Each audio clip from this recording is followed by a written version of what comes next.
Con lo cual esto que vamos a hablar ahora es algo por ahí, si se quiere, fuera de la materia, pero que no está de más que nada si ustedes tienen la posibilidad de trabajar con dispositivos de control, como tenemos en los PLC, y bueno, no está de más conocer algunos aspectos de la electrónica que hay. No digo adentro del PLC, porque ya sería demasiado complejo, pero sí al menos algunos aspectos del PLC para afuera, digamos, más que nada en la parte de control. Entonces, van a escuchar en más de una oportunidad cuando hablamos por ahí de, no sé, de diodos o de transistores. Bueno, entonces la idea por ahí es echar un poco de luz sobre eso y que sirva de puntapié como para que si a alguno le interesa después pueda avanzar o por su cuenta o bien porque busquen otro material o lo que fuera. A ver, ¿dónde estoy? ¿Dónde estoy? Pero ahora me perdí la pantalla. Acá, la pantalla del PowerPoint, me perdí. Acá. Bueno, semiconductores. ¿Qué son los semiconductores? Bueno, en realidad, si tomamos la tabla periódica, en la tabla periódica hay tres tipos de elementos, si lo vemos desde el lado de la conductividad, hay tres tipos de elementos. Lo que son conductores, no conductores y semiconductores. ¿Cuál es la diferencia entre uno y otro? Que los conductores, yo voy a tratar de hacerlo rapidito y también a hablar un poco en criollo para no poner demasiados datos técnicos, pero la diferencia entre los conductores, no conductores y los semiconductores, que ya de hecho, si se quiere, también lo vimos cuando vimos estas características al principio de la materia, cuando hablábamos de por qué determinados materiales permiten conducir energía eléctrica y por qué otros no. Pero bueno, la cuestión es que la composición de un átomo tiene un núcleo que está compuesto por protones y neutrones, salvo, por ejemplo, el material más simple de la naturaleza, que es el hidrógeno, que solamente tiene un protón y no tiene un neutrón. Pero protones, neutrones y electrones girando a su alrededor. Ahora, cuando hablamos de protones, estamos hablando de cargas, vamos a decir, positivas. Cuando hablamos de electrones, estamos hablando de cargas negativas. Y cuando hablamos de neutrones, estamos hablando justamente de cargas neutras, ni positivas ni negativas. Durante la materia podríamos haber visto, o tal vez, no sé, lo estuvieron en física o en alguna oportunidad, pero, o mismo en el magnetismo, vemos que polos iguales se repelen, polos distintos se atraen, cargas iguales se repelen, cargas distintas se atraen. Entonces, ¿cómo es que en el núcleo tenemos protones que están juntos y en definitiva tienen la misma carga? Bueno, justamente porque una de las cuatro fuerzas de la naturaleza es lo que se llama la fuerza nuclear fuerte, que es esa cohesión que únicamente se produce en el núcleo, en cercanía de los protones, cuando un protón está prácticamente en contacto con el otro, y esa atracción nuclear fuerte es una de las cuatro grandes fuerzas de la naturaleza, es la que permite que a pesar de que las cargas sean iguales, permanezcan unidas. Entonces en el núcleo vamos a tener protones y girando alrededor de ellos electrones. Los protones tienen carga negativa, los electrones positivas. En el caso de los materiales no conductores, por decirlo de alguna manera, esos electrones que están girando alrededor están fuertemente agarrados al núcleo, no agarrados, digamos, con una cuerda, ni que haya algo ahí que lo esté sujetando, sino que ya deberíamos entrar en física nuclear, pero la fuerza con la cual esos electrones están ligados al núcleo es tal que para desplazar esos electrones de ahí necesita una fuerza muy grande, y la forma de desplazarlo podría ser incluso con un empujón, vamos a decir, de un campo eléctrico. Y bueno, los materiales no conductores justamente no permiten eso, salvo cuando esa fuerza es suficientemente grande como para que eso ocurra. Por eso, digamos, no todos los materiales no son conductores eternamente. Van a no conducir hasta tanto haya una fuerza que pueda vencer esa unión entre los electrones y el núcleo. Por eso es que de repente una alta tensión puede vencer la aislación del aire. O mismo la caída de un rayo evidencia de que la diferencia de potencial entre la nube y la Tierra es tan grande que a pesar de existir toda una masa de aire aislante en el medio, bueno, encuentra un camino por el cual logra ionizar, cargar esas partículas de aire de modo tal de encontrar el camino para derivar a Tierra esa diferencia de potencial a través de la corriente. Bueno, entonces los materiales no conductores son no conductores, pero van a tener un punto de quiebre donde lo van a hacer. Pero no nos vayamos a eso. Quedémonos con los conductores y los no conductores.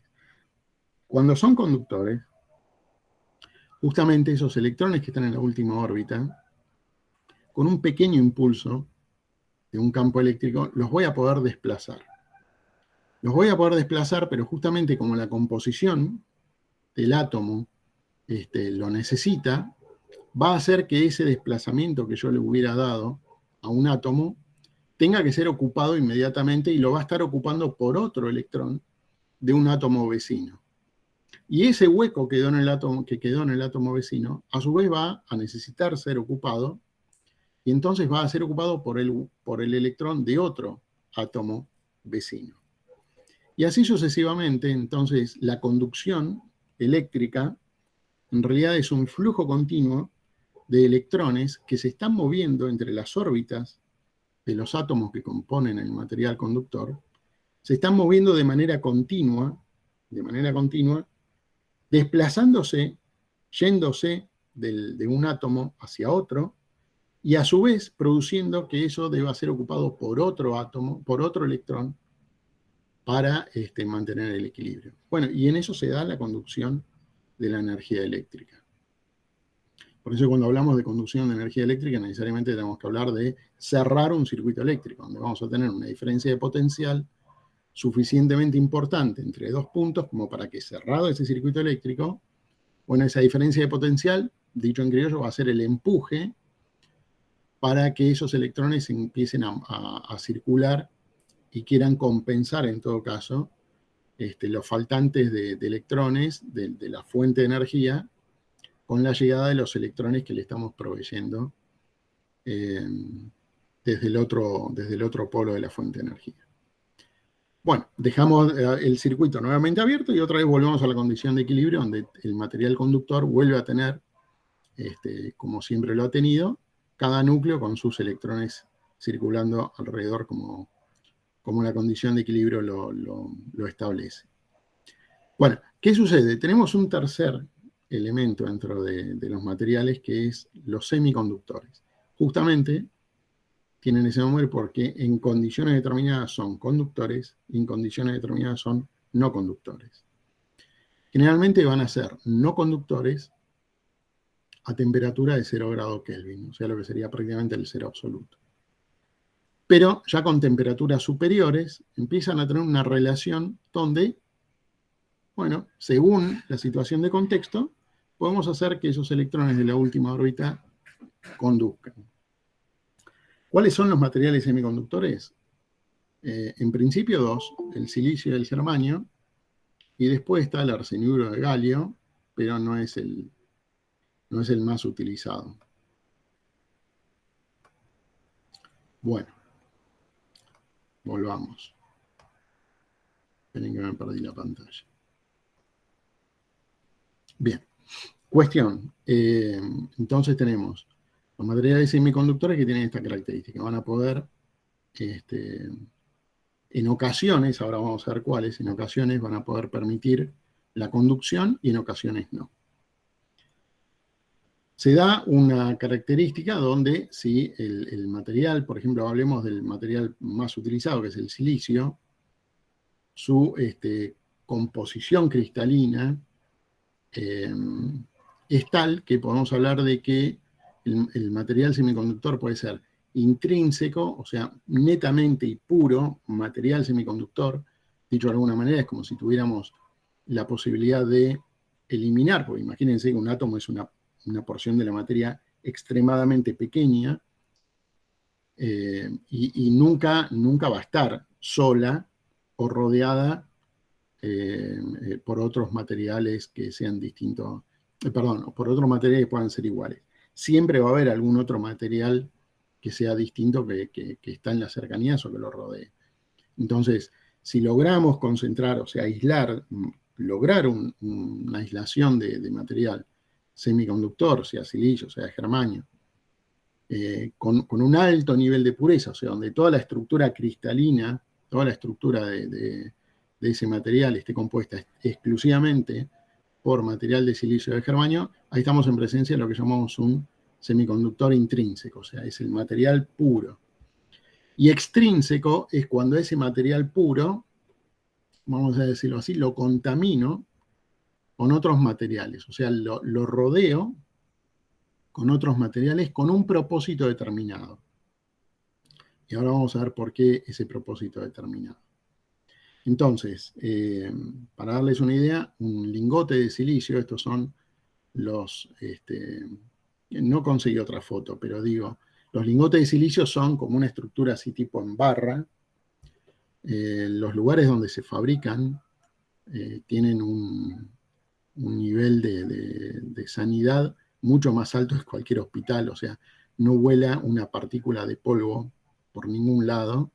Es un material completamente puro. Un lingote de silicio después se corta en lo que se llama pastillas, que son prácticamente, ni siquiera dirían milimétricas, son micrométricas las pastillas en las cuales se corta ese material, y en base a esas pastillas después se construyen los materiales semiconductores, que podrían ser de elementos tan sencillos como un diodo a elementos tan complejos como un microprocesador, donde en un diodo puedo tener, digamos, solamente una función, y en un microprocesador puedo llegar a tener, no sé, millones y millones de transistores y diodos en una misma pastilla. Pero bueno, nada, eso lo dejamos para la ingeniería de desarrollo de semiconductores. Lo importante es, si tengo el semiconductor completamente puro, es cuando lo llamamos intrínseco, y después si lo empiezo a contaminar, vamos a decirlo de alguna manera, es donde lo tengo como extrínseco. ¿Y para qué lo contaminamos? Bueno, justamente yo al átomo de silicio, una característica que creo que no nombré, es que a diferencia de los materiales conductores y no conductores, si yo tengo, dicho de alguna manera, supongamos, es difícil aislarlo, pero en teoría, supongamos, yo tengo cinco átomos de silicio, vamos a observar, hagan de cuenta que este que está acá en el medio fuera un átomo de color amarillo. Vamos a observar, si fuera de color amarillo, todos serían de silicio.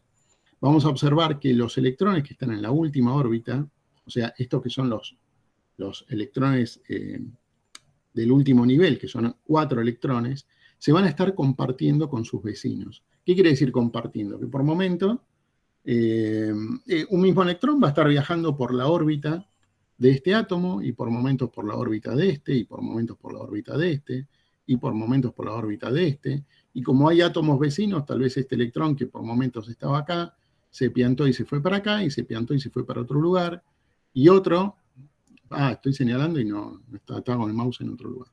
Bueno, hagan de cuenta entonces, retomo, que esto fuera de color amarillo, esto fuera de silicio.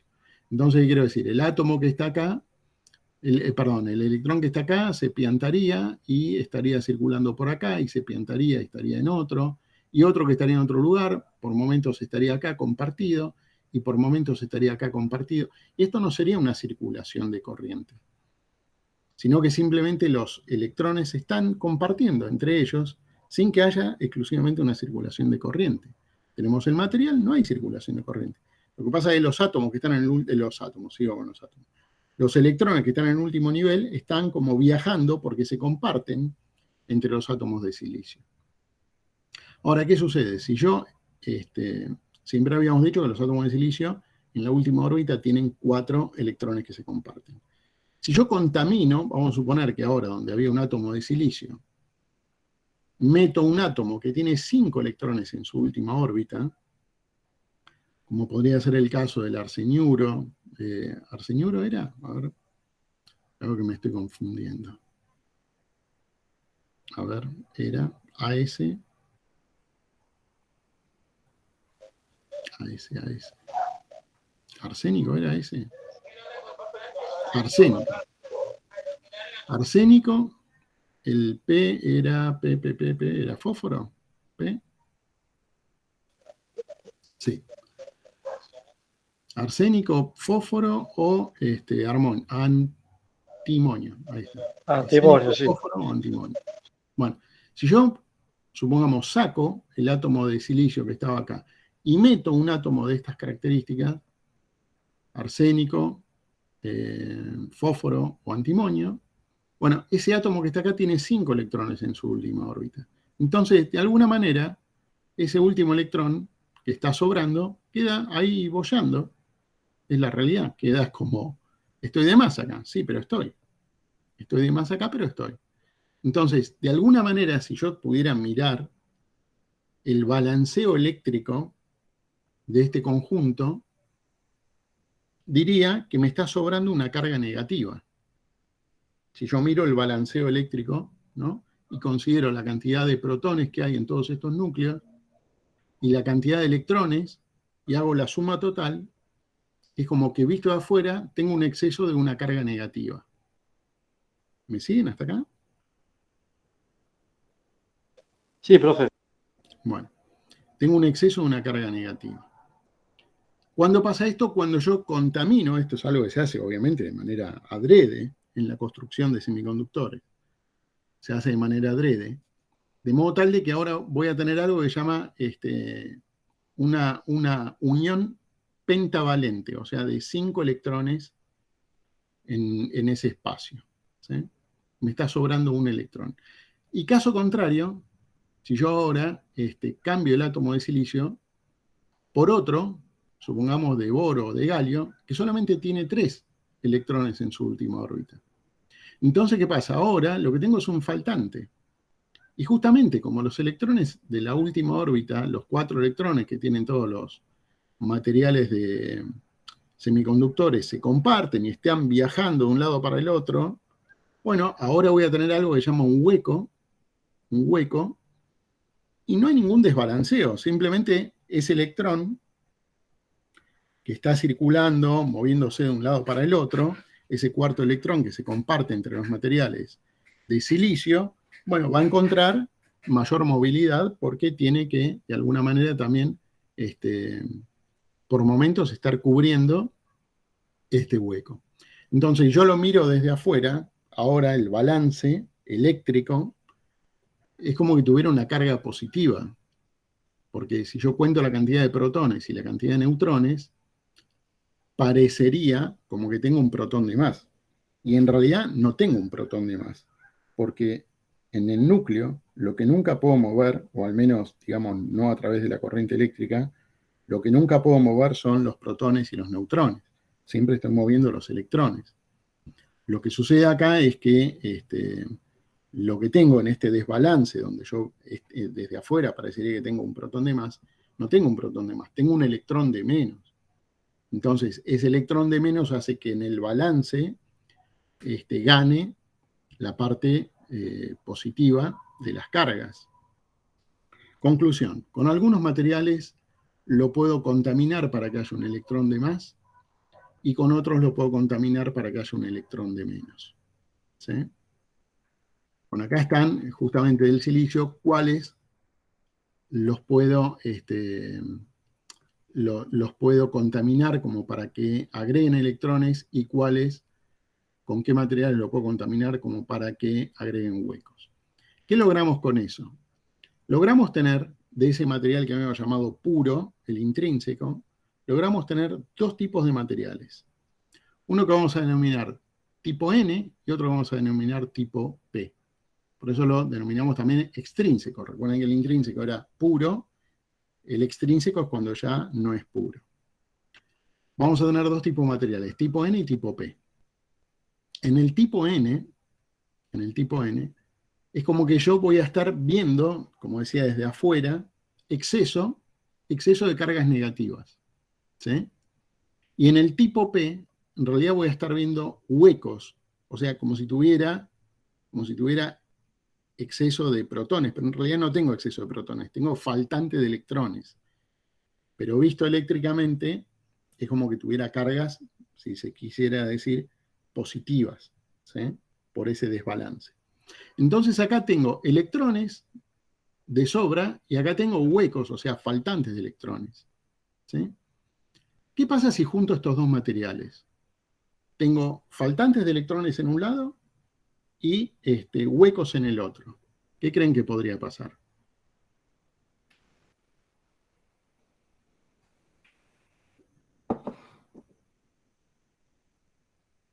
Y los electrones ocupan el lugar. Exactamente. Cuando yo los junto, va a haber una unión, cuando yo junto esos dos materiales, va a haber una unión donde se van a balancear. O sea, va a haber una pequeña franja, una frontera que es diminuta, porque estamos hablando de algo a nivel atómico, ¿eh? Va a haber una unión muy diminuta donde los electrones que estaban sobrando de un lugar fueron a tapar los huecos del otro lugar. Pero ¿qué sucede? Esos electrones que fueron a tapar los huecos del otro lugar, una vez que se logró y una vez que ya está hecha esa unión, ya el electrón que está, esperen que cambie el cursor para que sea más visible.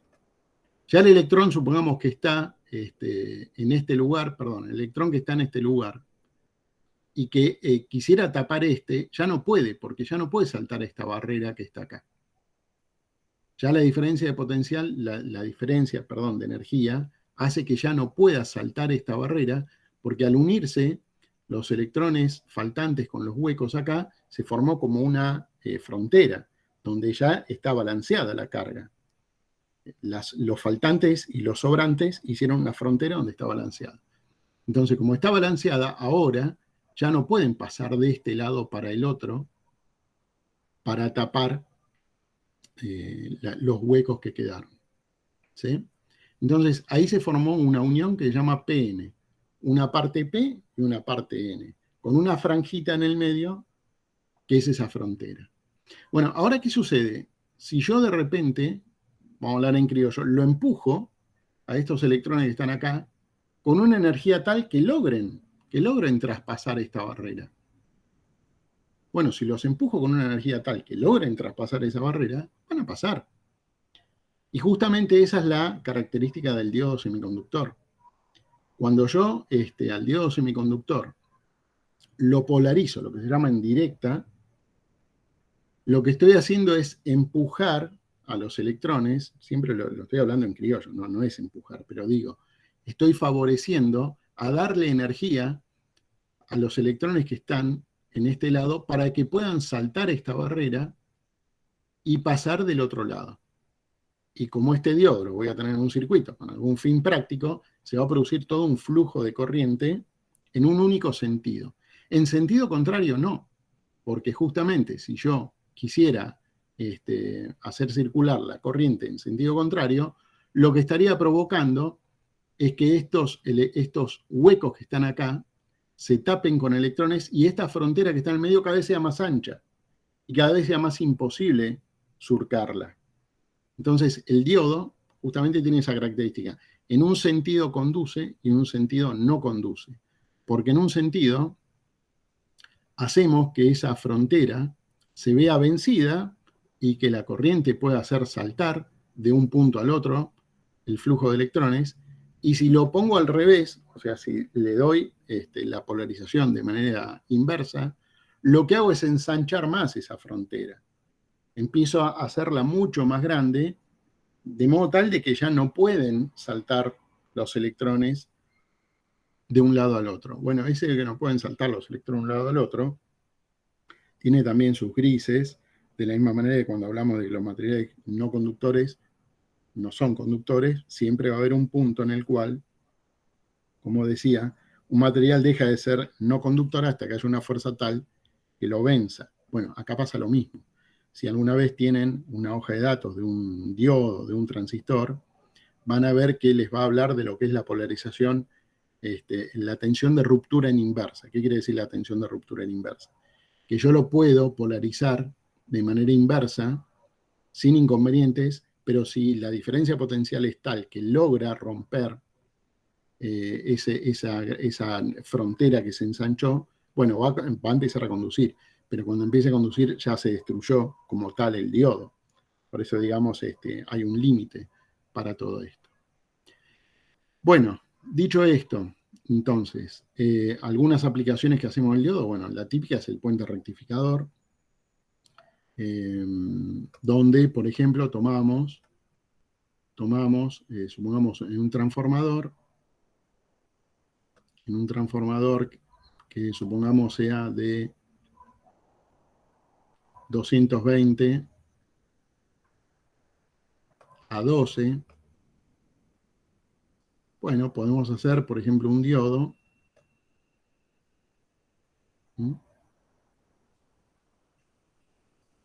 Un diodo y una resistencia. Entonces, ¿qué sucederá? La corriente alterna que viene en la parte de 12 voltios va a tener esta forma de onda, en este punto, en este punto y en este punto. En este punto y en este punto. Va a tener esta forma, ¿no? Va a tener esa forma. Ahora, de este punto, el punto de la resistencia, perdón. Esa es una resistencia, perdonen que la estropeé. Desde el punto de la resistencia, ¿qué pasó? Esta mitad de la senoide es la que va a haber polarizado en directa al diodo y va a haber permitido la circulación de la corriente. Entonces, yo voy a tener desde el punto de la resistencia, yo voy a tener esto. Pero esta parte, perdón, ¿dónde estoy? Esta parte de acá, el semiciclo negativo, lo que va a hacer es polarizar en inversa. Y de esa forma entonces se va a ensanchar esa frontera y no va a permitir el paso de la corriente. Entonces acá ya no voy a tener nada. Y cuando venga el otro semiciclo, sí. Y cuando venga la otra parte negativa del semiciclo, no. Y cuando venga la otra parte positiva, sí. Entonces voy a tener así como la mitad de una senoide no conduce, la otra mitad sí, luego no conduce, y así sucesivamente. ¿Me expliqué? ¿O estoy muy volado? Ah, profe, por eso está el puente de diodos, ¿no? Para tener una pulsante completa, porque yo siempre tuve esa pregunta, digamos, ¿por qué a la salida, por ejemplo, de alterna, se le pone un puente de diodos y no un diodo solo? Bueno, esta es la explicación con un diodo solo. Ahora vamos a retomar en tu pregunta. Esta es la aplicación con un diodo solo. Ok. Ahora, vamos a suponer otra cosa. Bueno, acá hay 12 voltios, pero lo voy a borrar porque ya sabemos que es 12 voltios. Porque si no me va a molestar para lo que quiero dibujar ahora. Vamos a suponer otra cosa. Vamos a suponer que tengo un punto medio acá. Un punto medio. Entonces voy a tener 6 de un lado y 6 del otro. Bueno, pero si lo hago con punto medio, me parece que lo voy a marear más.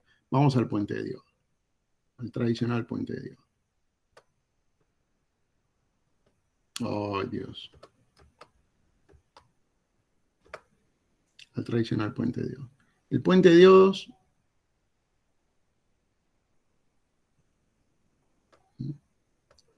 va a ser así y va a ser así. Entonces, acá voy a tener un diodo. Acá otro diodo. Acá otro diodo. Y acá otro diodo.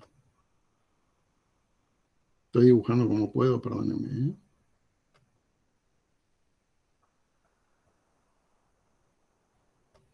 Bueno, y acá voy a tener el positivo y acá voy a tener el negativo. Entonces, ¿qué es lo que voy a lograr con esto? Con 4 diodos. Ahora vamos a ver cómo, pero primero lo voy a dibujar.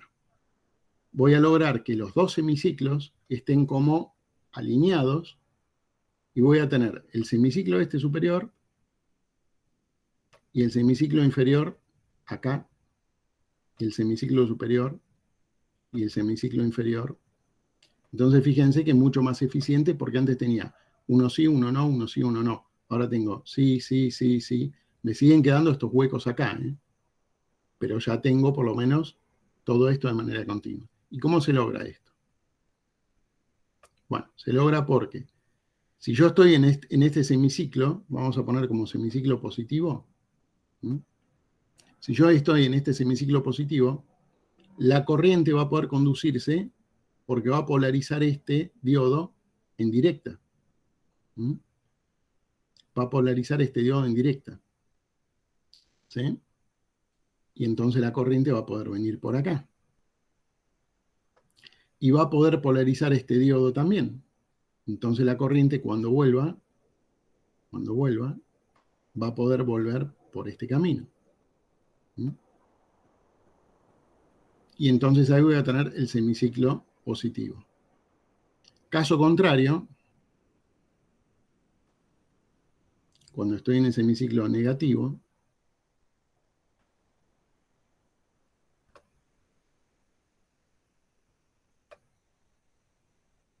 perdón. ¿Qué color le puedo poner? Celeste. Cuando estoy en el semiciclo negativo, ¿sí? El que va a estar polarizado va a ser este. Voy a venir por acá. Voy a estar, semiciclo negativo. ¿Dónde estoy? Positivo me fui por ahí, por acá. Voy a venir por acá. ¿Sí? Polarizando este.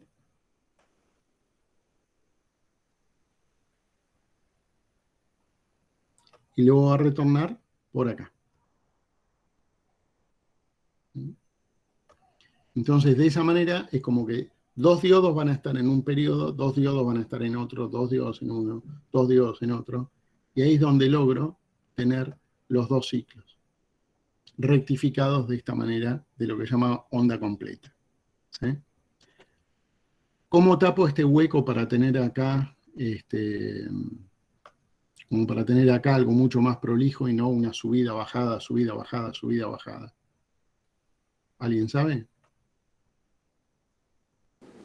Sí, con un capacitor. Exactamente. Aprovechamos los periodos de subida de los ciclos para cargar un capacitor. Entonces, en el periodo de subida de los ciclos, un capacitor electrolítico se va a cargar y entonces en este punto el capacitor electrolítico habrá alcanzado la mayor carga en este punto, y como después la corriente que viene de los diodos empieza a disminuir, esa carga que tenía el capacitor empieza a entregarla al circuito. Empieza a entregarla al circuito, pero tampoco tiene una carga, hay que ver, depende de la capacidad del capacitor. Profe, disculpe. Sí. No entendí bien lo del negativo. No entendí el recorrido de la corriente. O sea, entra por arriba y se va para la izquierda. No, tenemos que ver cómo entra por arriba y sea para la izquierda. Claro, del transformador. Entra por la línea de arriba, la corriente, y se va para abajo. O sea, la parte que dibujó en celeste, no la entendí. La del positivo pasa. Sí. Pasa por los diodos de la derecha. A ver, espera, porque quiero ver primero si lo dibujé bien, ¿eh? Ok.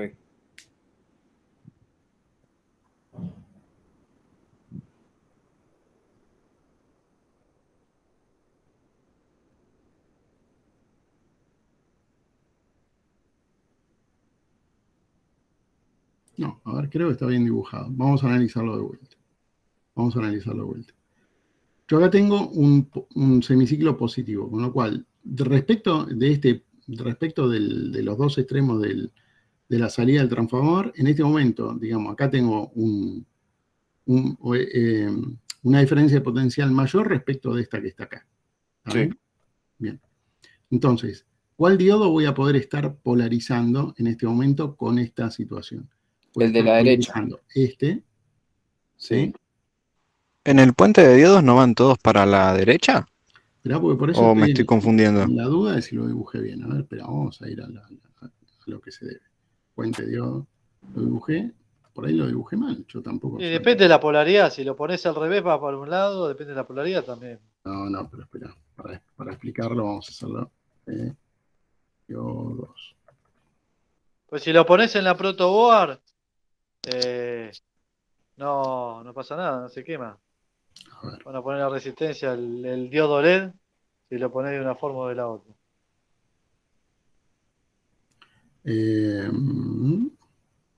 No, está bien, che. Ah, no está bien. ¿No está bien? A ver, espera. Espera un toque.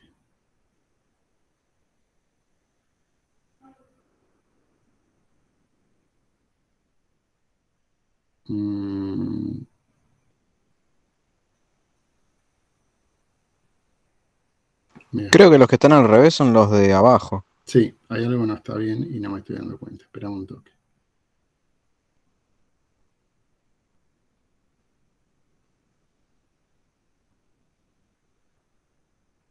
Espera un toque.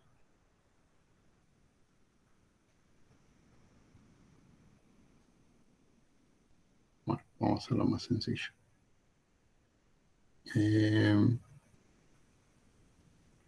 Sí, en realidad lo que dibujé mal, sí, está bien. Está mal dibujado.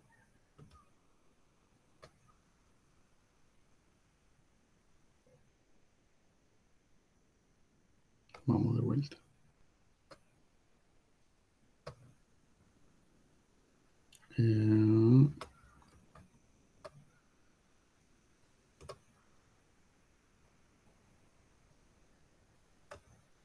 Vamos a hacerlo bien, despacio. Bien. Hasta ahí estamos. Entrada de corriente alterna. Bien, ahora.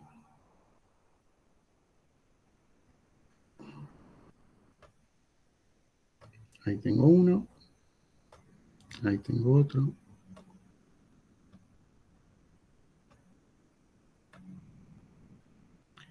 Y acá tengo.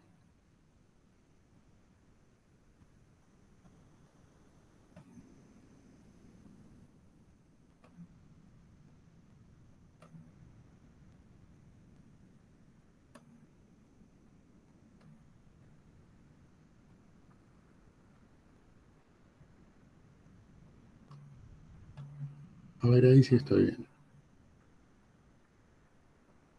A ver ahí. Vamos a dibujar acá lo que sería una carga con una resistencia, o el capacitor, una carga con una resistencia para hacer el cierre del circuito. Después ponemos el capacitor. Pero bueno, ¿cómo sería la circulación de la corriente? Entonces estoy positivo y negativo para esta parte del ciclo. La corriente va a venir, va a polarizar este diodo, ¿sí? Va a venir a la carga, va a volver, va a polarizar este diodo y va a continuar. Estos dos diodos quedaron en inversa y no conducen. ¿Me expliqué hasta ahí? Sí, ahí sí. Bueno. Es en el semiciclo positivo. Es el semiciclo positivo. ¿Está bien? Sí. Ahora vamos al semiciclo negativo.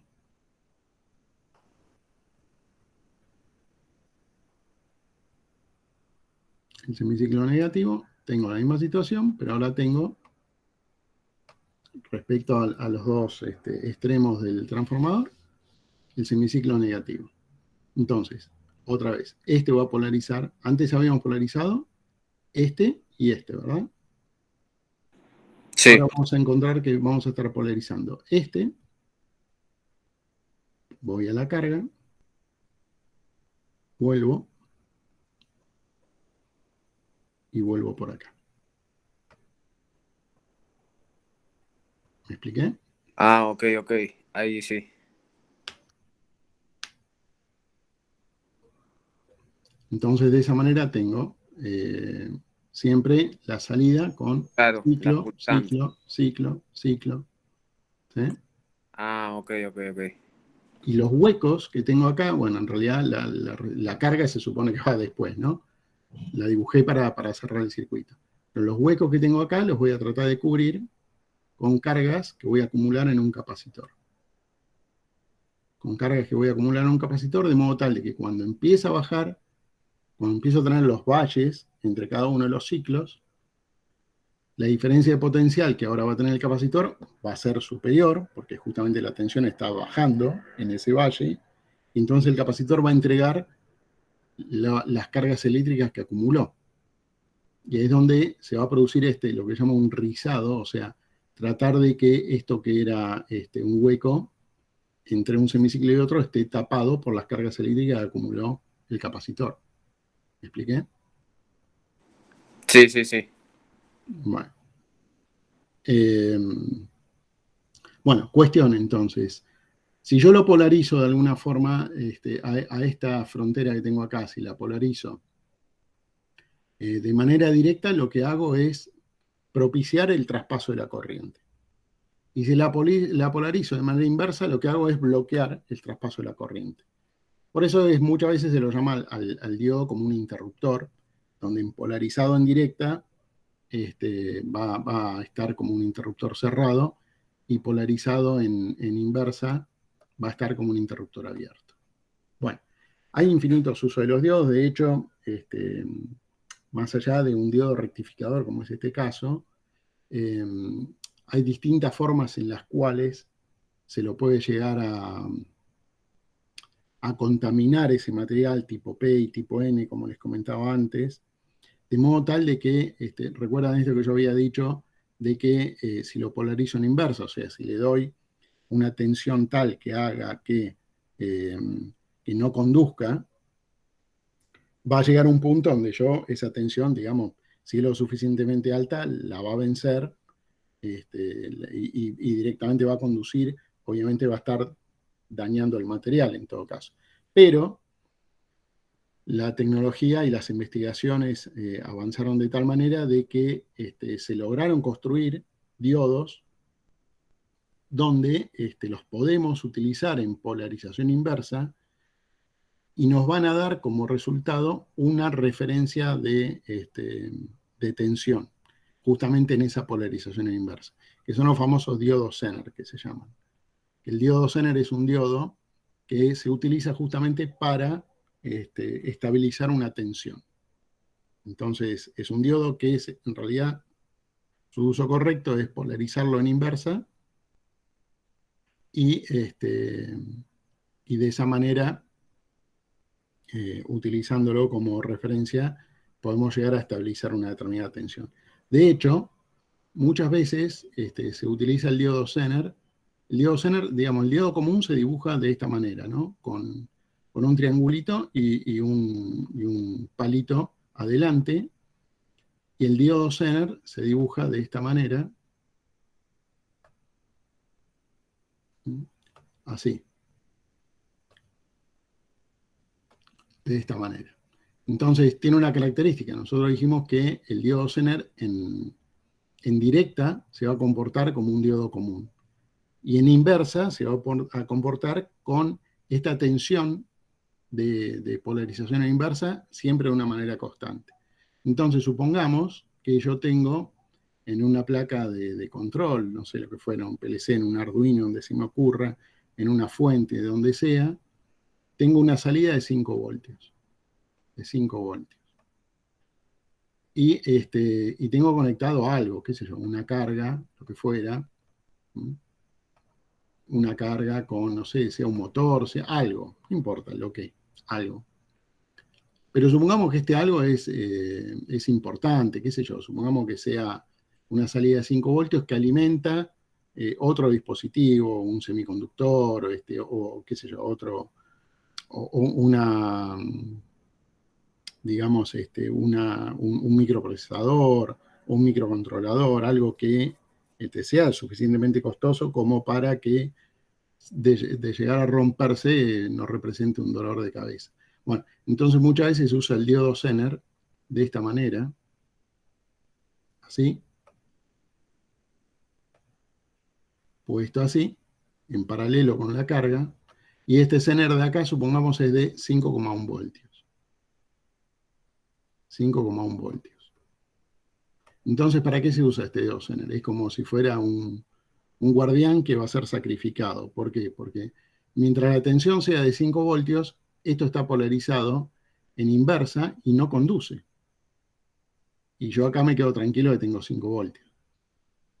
Pero si por algún momento esta fuente, no sé, se le metió un ruido eléctrico y yo de 5 voltios me salté a 7 o lo que fuera, bueno, entonces va a empezar a conducir, y justamente cuando va a empezar a conducir, si la corriente es suficiente, porque esta situación se sostiene en el tiempo, lo más probable es que se queme, y si se quema se ponga en cortocircuito, y si se pone en cortocircuito va a saltar el elemento de protección de esta fuente, pero le salvé la vida a esto que estaba acá. Muchas veces se usa el diodo Zener, además de como estabilizar la corriente, también para controlar este tipo de situaciones. Bueno, esto es lo que hace al diodo. Espérenme un toquecito que vuelvo a la diapositiva, no me perdí. Acá estoy. Bueno, con lo cual no, es un poco esto repetitivo de lo que habíamos dicho antes. Terminamos utilizando el diodo como si fuera una llave, donde si lo polarizo en inversa, hago que la frontera sea mucho más ancha y que no puedan saltar cargas de un lado para el otro, pero si lo polarizo en directa, hago que esa frontera sea lo suficientemente pequeña como para vencerse y provocar el salto de las cargas de un punto a otro, y de esa manera poder hacer la circulación de corriente. Bueno, esto es lo que es un diodo. Vamos a terminar con esto del diodo y vamos a pasar a lo que continuó después del diodo, que es el transistor. ¿Dónde estoy? A ver. Acá. Profe, Sí. yo, a ver, corríjame, ¿no? Si digo algo, alguna barbaridad. El transistor, ¿para qué, por lo general, para qué lo usamos? ¿Para amplificar señal o para usarlo como pulsador, ¿no? Como tipo una llave, para aprender a hacer push up, push down, ponele. ¿Qué utilidad le podemos dar al transistor? Las dos. Las Porque dos, como para, con poca corriente, ¿no? Justamente, bueno, depende del uso que le vayas a dar y cómo, eso llaman lo que es la polarización del transistor. Porque según cómo polarices el transistor, te va a poder funcionar o como una llave donde va a estar prendido y apagado, o como un amplificador de alguna señal. Si lo usás como una llave, en realidad el transistor tiene lo que se llama estados, y un estado es la zona, lo que llama la zona conduce, ómica. que no conduce, sería, ¿no? Y saturación. Claro, eso es corte, ¿no? saturación, y la zona que se llama ómica, que es como un valor intermedio entre las dos anteriores. Corte quiere decir que está abierto, o sea, no conduce. Saturación quiere decir que justamente conduce. Y después está la región intermedia. Si yo me manejo ajustando los valores de la señal de entrada, puedo hacer que del lado de la salida esa señal de entrada la vea amplificada. Si, por decirlo de una manera, si me voy de mambo, es como que lo estoy saturando, y si me quedo por detrás, lo estoy cortando. Entonces, de alguna forma yo puedo utilizarlo como una llave. Puedo hacer que, además de hacerlo como un amplificador de señal, puedo hacer que directamente conduzca o no conduzca. Y ahí es donde lo usamos como una llave. Claro, más acá en electricidad, capaz que lo hacemos para aprender a hacer que funcione algún motor o algo de eso, ¿no, profe? Bueno, exactamente. En automatismo se usa como corte o saturación, o sea, como una llave. Se utiliza también como amplificador de señal, pero no lo utilizamos nosotros. Por ejemplo, en electrónica para usar osciloscopio, alguna cosa de no, pero por ejemplo en los sensores de proximidad, ahí lo usamos como un amplificador de señal, porque a veces que un sensor de proximidad, un sensor inductivo, la señal que está tomando ese sensor inductivo es muy pequeña, necesitas amplificarla para poder después entregarla con un determinado nivel al PLC. ¿Me explico? Por eso fíjate que hay muchos sensores inductivos o sensores capacitivos que llevan, no sé si vieron o hicieron alguna prueba con sensores inductivos o capacitivos. No, yo no. Yo a lo sumo hice algo con Arduino, pero no. Y después hice algún amplificador y ponía la entrada y la salida como amplificaba señal o hacía un push-up, push-down. Con Bueno, un PNP y con un NPN. Con los dos bueno, trataba de hacerlo. los inductores capacitivos o inductivos, bueno, se basan en dos principios, o sea, como un capacitor o como un inductor, pero necesitan llevar una alimentación del PLC justamente para dar la alimentación a la electrónica que tienen adentro, y lo que van a lograr es que ante la presencia de algún material, como por ejemplo un material metálico, bueno, justamente cierren un circuito, lo que sería un circuito de resonancia, de modo tal de que esa señal se amplifica, y lo que nos dice es, según el sensor, en tal proximidad hay un material metálico o no. Esa es la finalidad del sensor inductivo capacitivo. Pero sí, hay veces que se utiliza, pero digamos, ya está dentro del sensor esa lógica. ¿Está bien? Esperen porque me perdí la presentación. ¿Dónde estoy? Che, ¿los estoy pareando con esto? ¿Les parece útil o por ahí me estoy yendo de mambo? Sí, profe, a mí me Está bueno, sirve. profe, para repasar. Bueno, Sí, está bueno, profe. vamos a meterle pata con esto. Entonces, ¿se ve ahí la presentación?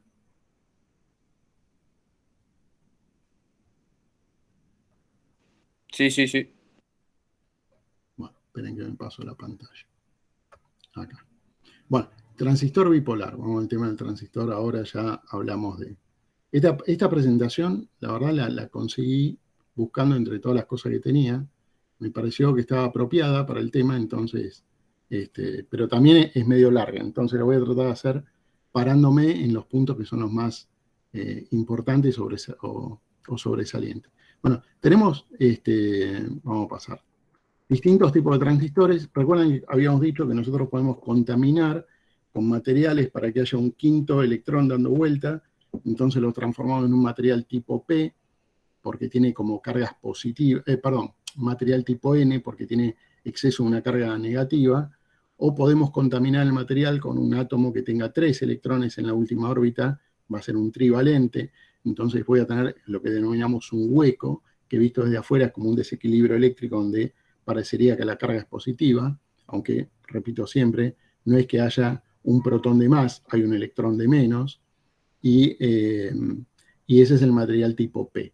Entonces, en el diodo tenemos dos uniones, una unión N y una unión P. En el transistor tenemos 3 uniones. Y como tenemos 3 uniones, podemos tener 2 combinaciones. Puede ser PNP o NPN. ¿Sí? Esas son las 2 combinaciones que hay. Con lo cual, hay algunas características que van a tener esas combinaciones que las vamos a ver más adelante. Bueno, generalmente la más utilizada es la NPN por una cuestión de que, bueno, ya sería hablar de física, física más allá del lado subatómico, pero Física cuántica, ¿no, profe? física, sí, bueno, no sé si es cuántica la palabra, pero digo, es más fácil mover electrones que mover huecos, por decirlo de una manera. Entonces, son más prácticos o son de mayor uso los transistores NPN que los PNP. No quiere decir que no se usen, sino que tienen algunas características un poco diferentes físicas. Entonces, el más utilizado son transistores NPN. No quiere decir que los PNP no existan, todo lo contrario, existen, pero bueno, ya estaríamos hablando de detalles muy finos. Entonces tenemos dos tipos de transistores.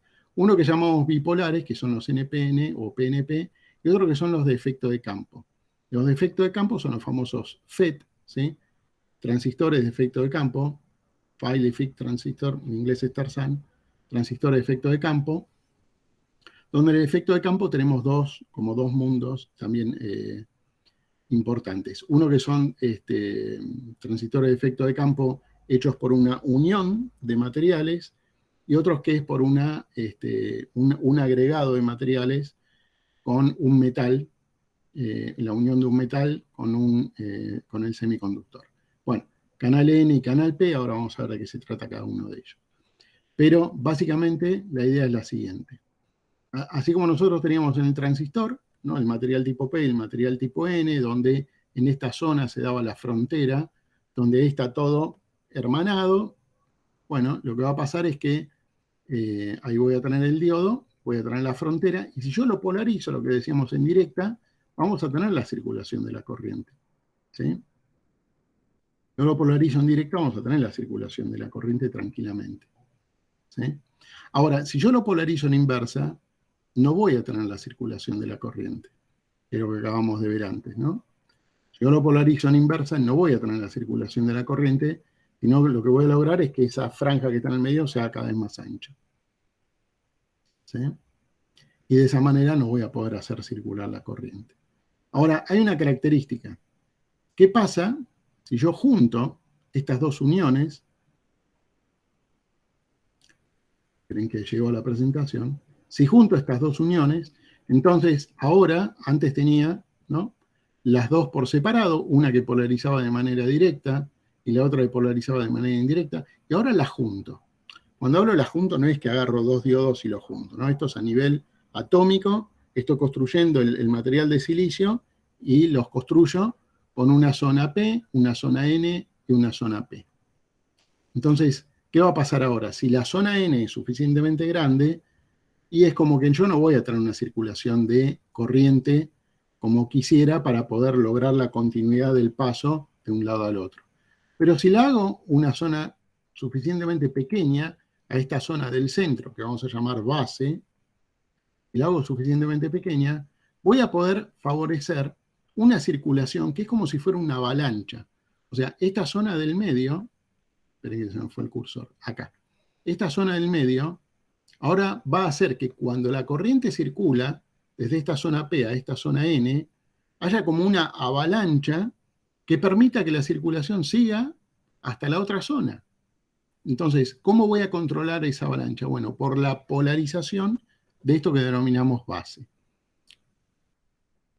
Entonces, dada una polarización correcta, voy a poder lograr que circule la corriente, controlando yo desde la base qué cantidad de corriente voy a querer que pase.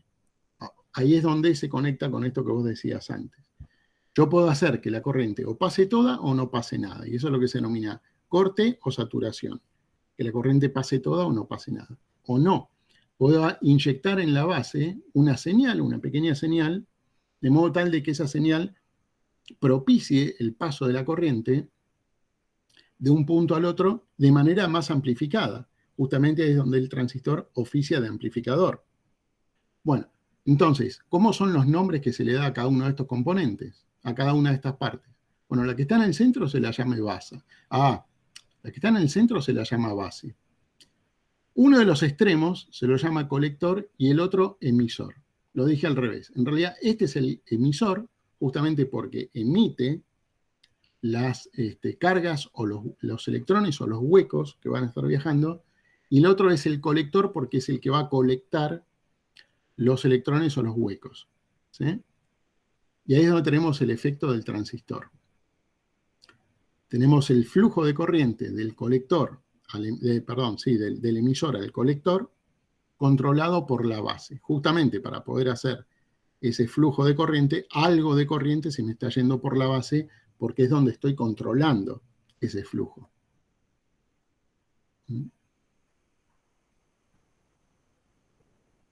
Esto más o menos se comprendió, por ahí es lo más complejo, pero digamos es la clave del transistor. Sí, sí. Bueno, así como tengo una combinación PNP, obviamente puedo tener la otra que es NPN. Bueno, perdón, antes de llegar a la PNP, vamos a esto representado con el símbolo eléctrico del transistor, que es este. Esto que está acá en el medio es la base, este es el emisor y este es el colector. Entonces, ¿por qué se lo llama PNP? Porque tenemos una juntura P, una juntura N y una juntura P. Y van a ver que hay una flechita que está pinchando la base. Y en el NPN la flechita está para el lado de afuera. Bueno, entonces tenemos base, emisor y colector. Y este es el transistor PNP. Entonces, el terminal de la base actúa como el de control, manejando la fracción de corriente que va del emisor al colector. Hay una característica también que justamente por las diferencias de potenciales entre las tres franjas que vamos a tener, perdón, las dos franjas que vamos a tener, estas dos franjas, acá vamos a tener una diferencia de potencial. Y esa diferencia de potencial se la llama tensión colector-emisor. Que cuando estoy como una llave cerrada, esa tensión colector-emisor prácticamente es cero, y cuando estoy como una llave abierta, bueno, es la tensión de la fuente, pues no estoy permitiendo la circulación de la corriente. Bueno, transistor PNP. Ahora, en el NPN ocurre lo mismo, pero como las partes ahora son distintas, tengo un material contaminado de una manera y tengo exceso de electrones, en el centro tengo la base con huecos, o sea, faltante de electrones, y en el otro extremo vuelvo a tener exceso de electrones. Bueno, ahora también controlo el flujo de la corriente, lo único que tuve que cambiar es la polarización de las corrientes, de las fuentes de alimentación. Con lo cual, el efecto ahora es el mismo, pero la circulación de corriente se va a dar en sentido contrario. ¿Sí? Pero es exactamente el mismo principio. Y el dibujo electrónico es justamente el que vemos ahí en la figura, donde ahora la flechita está saliendo. Entonces, hay reglas como mnemotécnicas para acordarse cuándo un transistor es NPN y cuándo es PNP. Bueno, si la flechita está pinchando la base, el punto del medio, es PNP, pincha. Y si está hacia afuera, no pincha, entonces es NPN. Es una regla nada más para acordarse. Generalmente, vamos a ver que en las salidas que tenemos en los PLC, podemos tener una salida tipo relé y también hay salidas que se la llama de colector abierto. Ahora vamos a ver de qué se trata.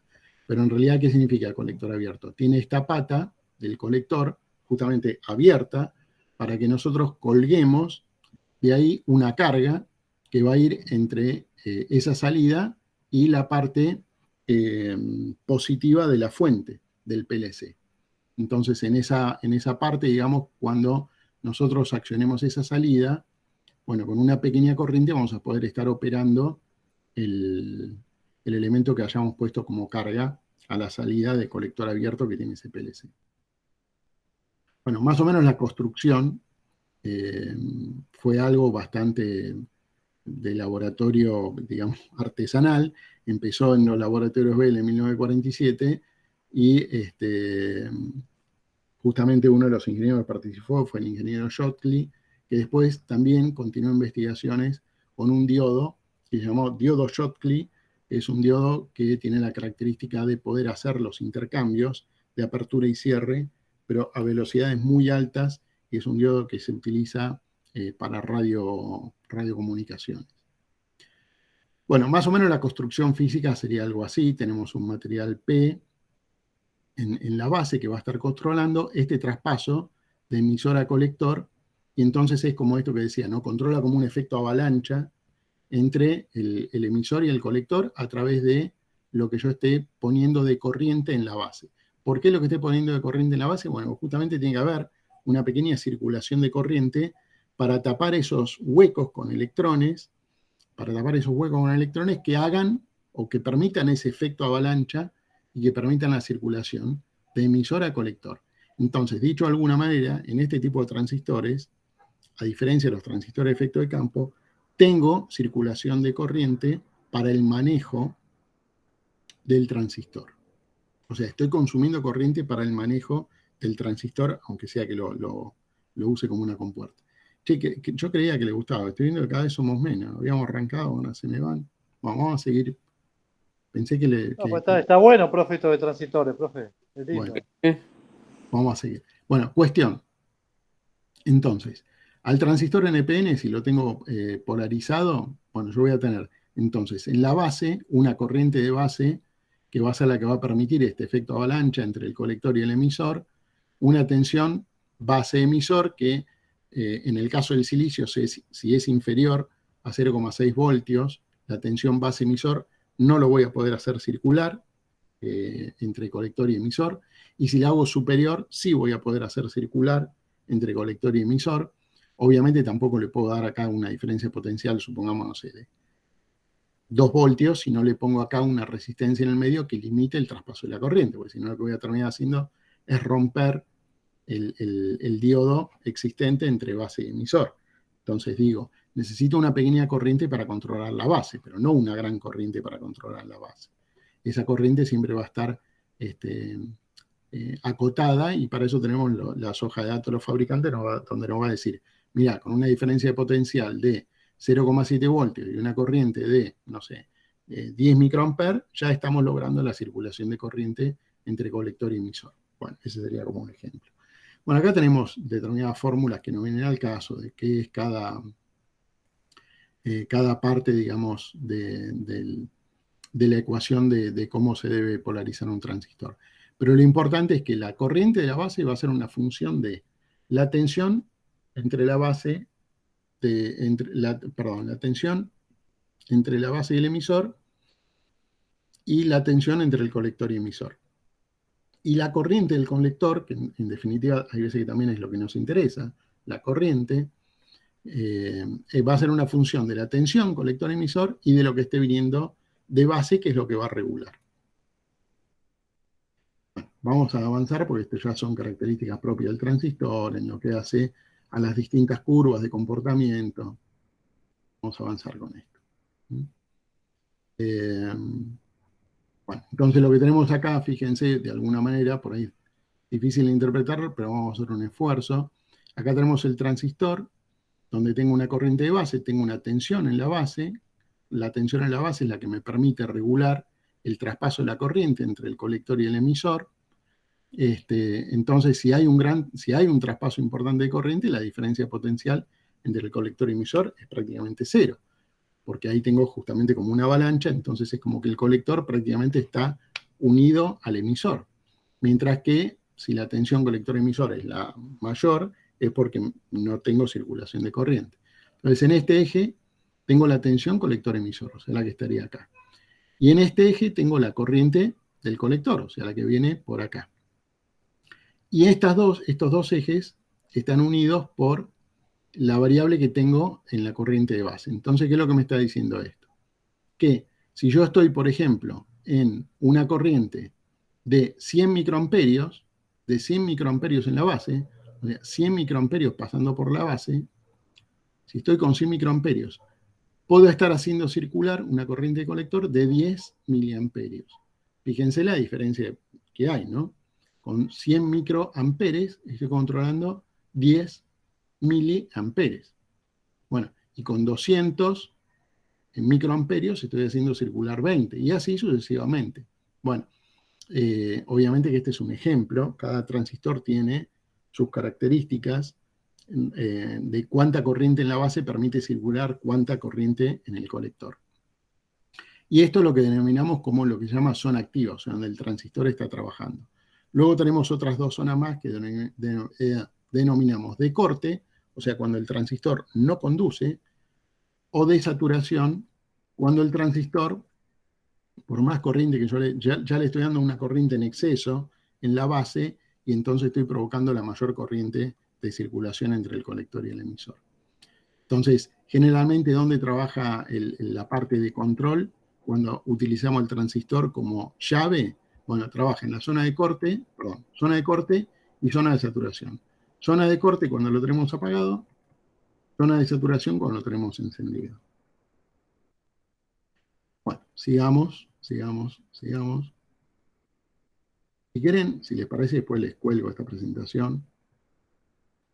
Bueno, y acá viene lo interesante, ¿no? Yo tengo una lámpara. Supongamos una lámpara de filamento, qué sé yo, como la de un automóvil, 12 voltios, ¿sí? 12 voltios, y tengo, esta lámpara es de 36 watts. Es de 36 watts y es de 12 voltios. Entonces, ¿cuál es la corriente que va a consumir?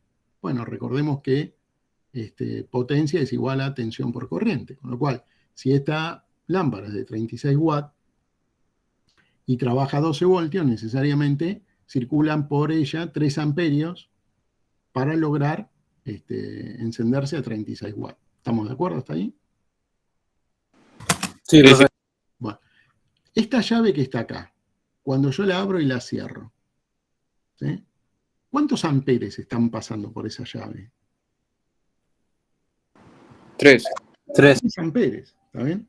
Entonces, hay un momento donde las chapitas del contacto, cuando están muy próximas, esos 3 amperes están queriendo circular prácticamente saltando, cuando ya a nivel microscópico esas 2 chapitas de la llave se están tocando. Y de la misma manera, cuando están circulando, y yo apago la llave, va a haber esa separación entre esas placas.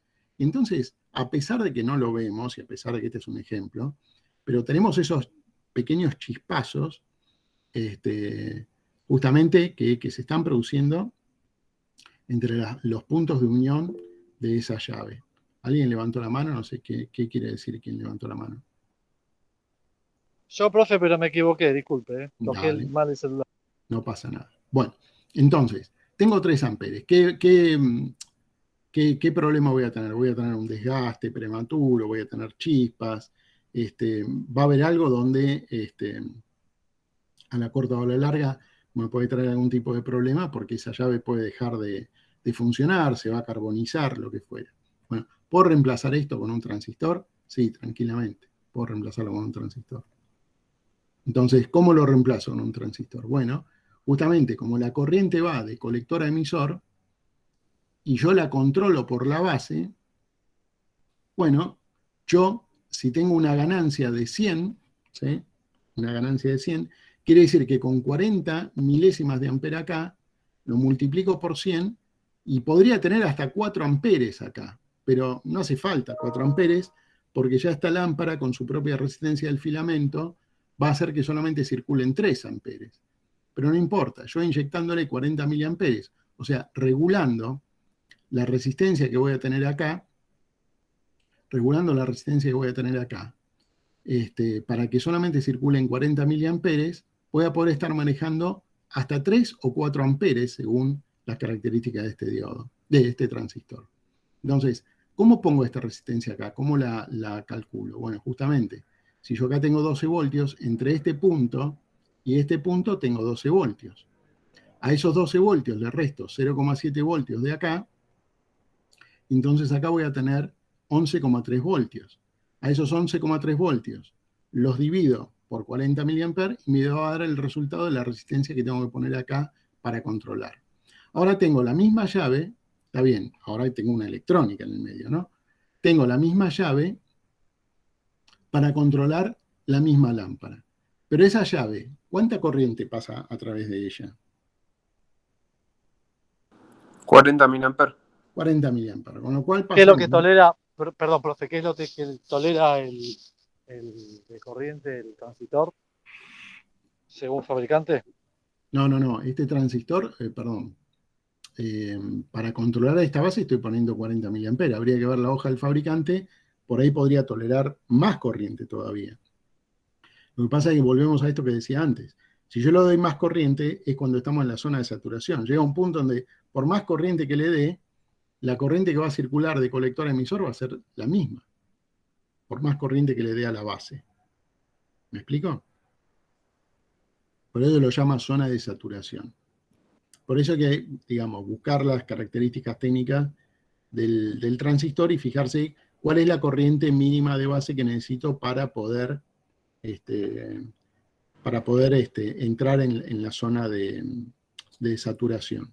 Profe, Sí. ¿y esos 40 miliamperes se le restan a los 3 amperes? No, ¿cómo se le restan? Si estudias, si mirás la circulación de corriente, Sí. Porque por el circuito circulaban 3 amperes. acá. Claro, cuando la lámpara está encendida, Por la obviamente. lámpara no van a circular 3 amperes. Van a circular 2 ¿Cuántos? amperes, 2,6 amperes van a circular. ¿Cuántos amperes van a salir ahora de esta fuente? Y ahí va a salir 40 miliamperes más 3 amperes. ¿Sí? Cuando la lámpara esté encendida. Van a salir 3,04 amperes. Sí. 3,04 amperes. 3 amperes van a seguir circulando por acá y 0,04 amperes van a venir por acá. Sí. Y por la ley de Kirchhoff, donde las corrientes salientes son iguales a las corrientes entrantes en un nodo, En este punto, esos 3,04 amperes se van a dividir en 3 por acá y 0,04 por acá, y se van a unir en este punto otra vez. Los 3 que vinieron de acá y los 0,04 que vienen de acá, y otra vez van a retornar Ah, en ok. negativo. Ok. Ah, claro, porque aumenta la potencia, porque el transistor demanda 480 mA. Perdón, miliwatt. Bueno, por eso decía, ¿no? Está bien, acá no tenía una electrónica, acá ya tengo una electrónica, ya es otra cosa, ¿está bien? Pero bueno, para ganar en algo a O sea, veces... la potencia total del circuito son 36,48 watts. Sí, tal cual. ¿Mm? Pero bueno, ya lo acciono electrónicamente, ¿está bien? Bueno, a ver, ¿viene algo después de esto? Sí, esto, pero vamos a... Esta salida que vemos acá, supongamos, esto es lo que se llamaría una salida de colector abierto. Por eso lo nombro, porque por ahí en los PLC lo van a encontrar. ¿Qué significa colector abierto? La salida, una salida del PLC, va a ser este punto de acá, este punto del colector. Y nosotros tenemos que poner la carga, que en este caso es una lámpara, la carga desde este punto al positivo de la fuente del PLC.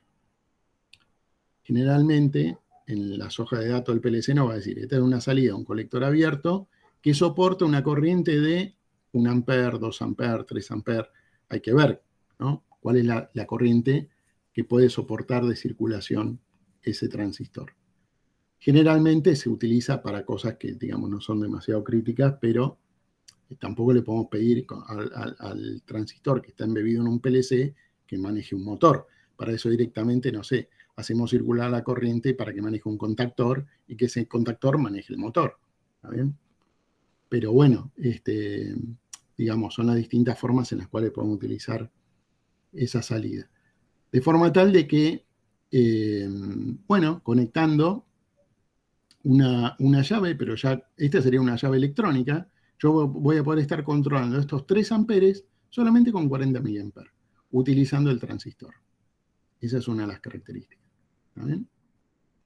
Entonces, cuando la corriente de base es 40 mA, voy a estar logrando una corriente de circulación que podría ser de hasta 4 amperes, porque no nos olvidemos que 40 mA multiplicado por 100 es 4 amperes, pero se queda en 3 amperes porque es la limitación de corriente que impone esta carga.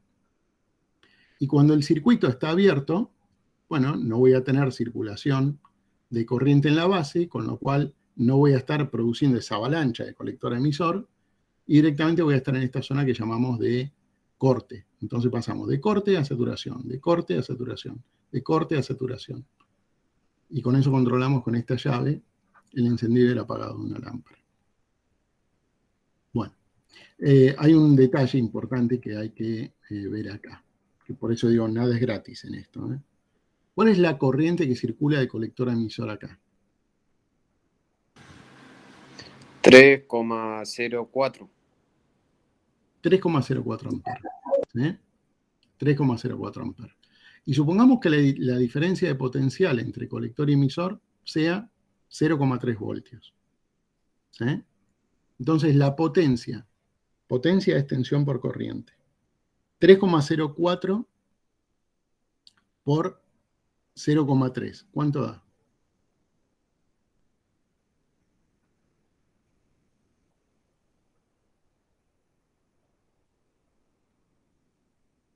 $0,912. ¿0? 0,912. 0,912. Bueno, supongamos que seas 1. ¿Qué quiere decir? Que este transistor que está acá, manejando esta corriente que está acá, está disipando al cohete en forma de calor 1 watt. 1 watt de potencia. Entonces, este transistor que está acá, ahora nos vino en auxilio para esta llave, para manejar solamente con 40 mA, lo que antes tenía que manejar esta llave con 3 amperes. Antes tenía 36 watts de consumo, ahora tengo 37 watts de consumo, y ese watt de diferencia lo estoy disipando acá en forma de calor, al cohete, porque es calor tirado. ¿Está bien? ¿Por qué aclaro esto? Porque no todos los transistores están preparados para disipar una determinada cantidad de potencia. Hay transistores más pequeños, hay transistores más grandes, hay transistores que traen un encapsulado metálico. Generalmente el encapsulado metálico es justamente para poder disipar el calor. Hay algunos que tienen una forma así que se le dice a veces huevo frito, porque tiene así esa forma de huevo frito, porque es todo un metal y eso va unido a disipadores mucho más grandes.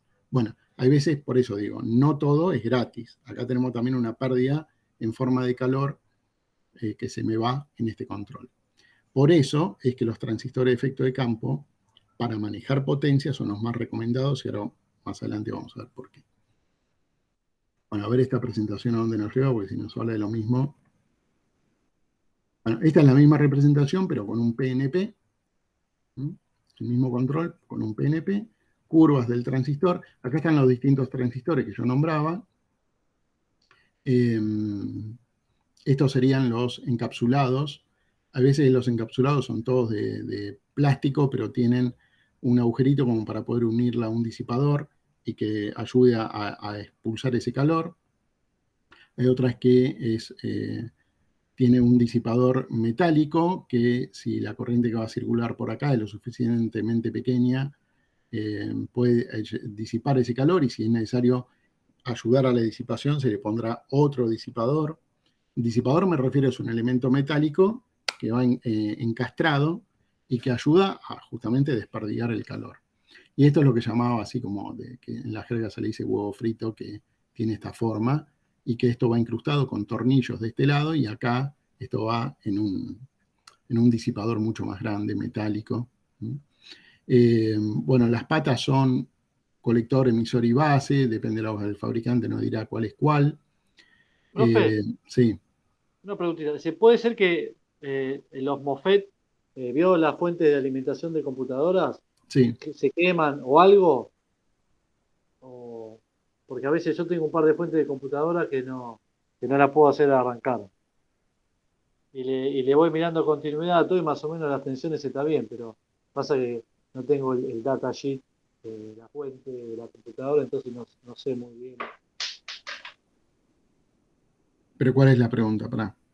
Claro, que por lo general para medirlos hay que sacarlos, desprenderlos de la, ¿cómo se llama? El chasis, o sea, de la placa, y medirlos. Sí, porque si no, la medición es incorrecta, o al menos desconectar. Sí, tenés que desconectarlo, si no lo que estás midiendo no sabes si estás midiendo propiamente el transistor o el circuito que rodea el transistor. ¿Sí? Yo, profe, pues estaba intentando buscar cursos para reparar fuentes de alimentación de computadora, pero no hay mucho. Y en internet los ejemplos que hay son muy imposibles. Que te muestran un capacitor hinchado, vos lo cambiás y ya funciona. No hay mucho. No sé si vos conocés alguna página, profe, o alguien que... No, así en detalle no conozco ninguna página. Sí, yo así reparaciones de fuentes de PC, las veces que lo hice fue así, o sea, viendo lo que estaba defectuoso y lo cambié y era eso. Generalmente sí, como vos decís, son los capacitores que rectifican la continua y que, bueno, por momento el dieléctrico ya se ve vencido, entonces se hinchan.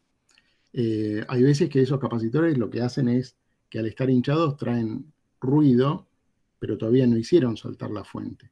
Ahora el tema es cuando ya por algún desperfecto la fuente saltó y entonces ahí lo típico que puede pasar es que lo que se hayan roto sean los transistores de efecto de campo que hacen justamente el funcionamiento de la fuente switching. Entonces, ahí porque la es. bobina toloidal no, por lo general la bobina toloidal y las bobinas que tiene no suelen Eso no, averiarse, casi imposible. eso sí, es imposible. Igual que la resistencia, calculo que tampoco. No, pero hay veces que ya te digo, o se pincha los transistores, o se pinchan los diodos rectificadores, o se pincha también a veces el optoacoplador, que es el que hace la realimentación de la salida con la entrada, switching, para provocar que oscile más o menos lenta. Sí, son varias, pero así, de buenas a primeras, no tengo ninguna recomendación. Si me cruzo con alguna, te digo, pero de buenas a primeras no se me viene ninguna. Ok, profe. Bueno, cuestión entonces, así como con una pequeña corriente podemos, lo que se dice, excitar la base para justamente producir la circulación de corriente entre el colector emisor, también hay una construcción que es el fototransistor, donde esa excitación, esa pequeña corriente, se toma de la energía lumínica que, a pesar de que es una energía para nosotros, creeríamos, muy baja, no lo es tan baja. De hecho, justamente por eso tenemos los paneles solares. Y bueno, esa pequeña energía que trae la luz logra provocar, digamos, el movimiento de los electrones que necesito en la base para provocar la avalancha y la circulación de colector emisor. Y eso es lo que tenemos nosotros como los fototransistores. O sea, van a ser transistores activados a través de la luz. Esos son los fototransistores. O sea, ya no necesito una corriente controlada electrónicamente en la base, sino simplemente inyectar luz para que se produzca el efecto que denominamos avalancha entre colector y emisor. Obviamente que los fototransistores no son transistores que trabajan como amplificadores, sino que son transistores que trabajamos como corte y saturación, o sea, como llaves. O permitimos que pase, hay luz, o permitimos que no pase, no hay luz.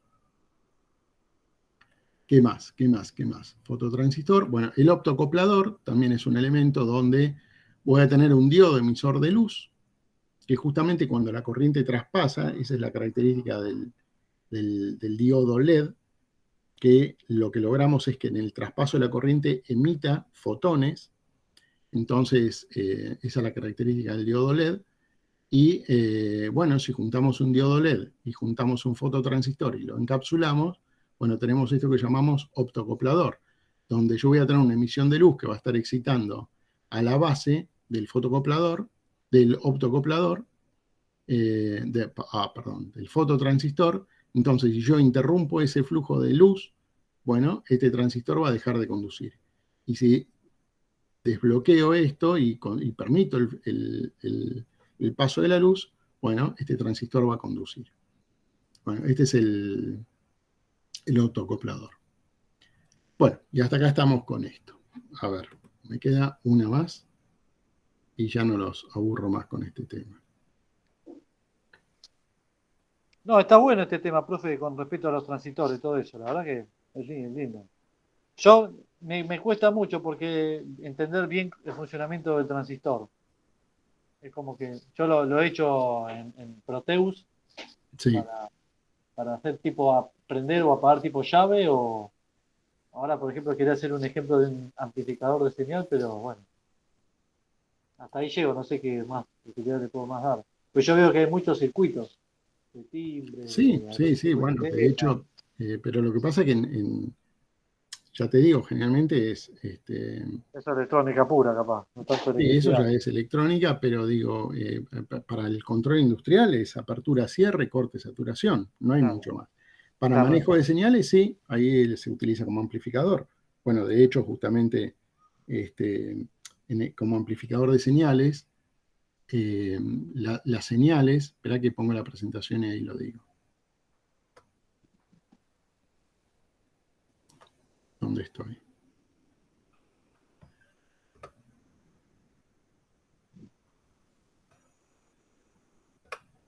Acá. Oh.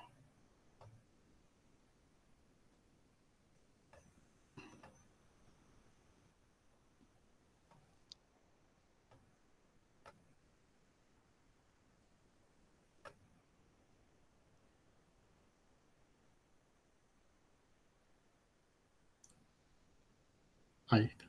Bueno, justamente en los amplificadores de señal, ¿sí? Voy a escribir acá.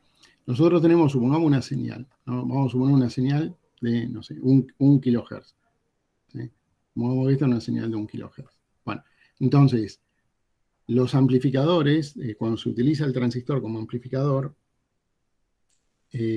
para darle un rendimiento superior, es como que una parte del circuito se la diseña para manejar toda la parte positiva y una parte del circuito para manejar toda la parte negativa. Entonces, en la parte positiva se utiliza un amplificador que va a estar hecho por un transistor PNP, y en la parte negativa se utiliza un transistor NPN. Y por eso es que de repente en los amplificadores, yo te estoy hablando sí, electrónica de A amplificadores. los operacionales, No, y vos, no, profe. los operacionales son otra cosa. Operacionales es otra cosa. En los PNP o en el NPN hay combinaciones, entonces tenés amplificadores clase A, clase B, clase C, clase AB. Bueno, el clase A utiliza un solo transistor y disipa mucha potencia inútilmente. El clase B es cuando se combinan dos transistores y bueno, es un rendimiento más óptimo. Y el clase C es cuando utilizamos dos transistores, pero polarizados de una manera especial y hay una distorsión respecto a la entrada con la salida, pero no importa que haya una distorsión. Entonces, por ejemplo, no sé, en los amplificadores de una radio portátil se usan amplificadores clase A. En los amplificadores de audio de alta tecnología se usan un diseño que son clase B. Y en un equipo de telecomunicaciones, qué sé yo, de un radio base o algo por el estilo, donde no importa la calidad, pero sí importa que esa base aguante el mayor tiempo posible, se utilizan construcciones tipo C. Bueno, nada. Amplificador operacional es otra cosa. Amplificador operacional es una combinación de transistores de modo tal de que transformamos las señales de entrada, dos señales, porque el amplificador operacional tiene dos entradas, una positiva y una negativa y una referencia, y transformamos esas dos entradas y las hacemos como una operación matemática entre ellas. Entonces, un amplificador operacional nos podría servir para ver la diferencia que hay entre ellas o ver... Comparador, creo que comparador de podemos la señal de usarlo como entrada con la de comparador, salida. como sumador, como restador. Bueno, justamente esa es la característica del amplificador operacional. Bueno, vamos a hablar entonces ya con lo último, que es transistor de efecto de campo. Entonces, el transistor de efecto de campo, la forma de dibujarlo ya es un poco distinta. Y acá tenemos tres patas, igual que en el anterior, pero en el anterior, si bien era, vamos a dibujar acá, a ver si es que no me aparece nada, vamos a dibujar acá. Esto era la base, esto era el colector, y esto era el emisor. Base, colector y emisor. Y acá cambian las denominaciones por gate, que es compuerta, drain, que es drenaje, y supply, que es alimentación. Bueno, entonces, recuerden que yo les había dicho que para poder controlar el transistor yo necesitaba manejar corriente. Darle una pequeña corriente a la base para poder abrir o cerrar o amplificar la señal que está acá. Entonces, el transistor NPN o PNP lo controlo en base a corriente. En el transistor de efecto de campo, justamente lo controlo a base de un campo eléctrico. Entonces, por eso lo llama transistor de efecto de campo, porque lo controlo a través de un campo eléctrico. ¿Y cómo es eso? Bueno, ¿cómo es eso? Yo voy a pasar, porque acá es muy técnico. Quiero llegar a la diapositiva donde va.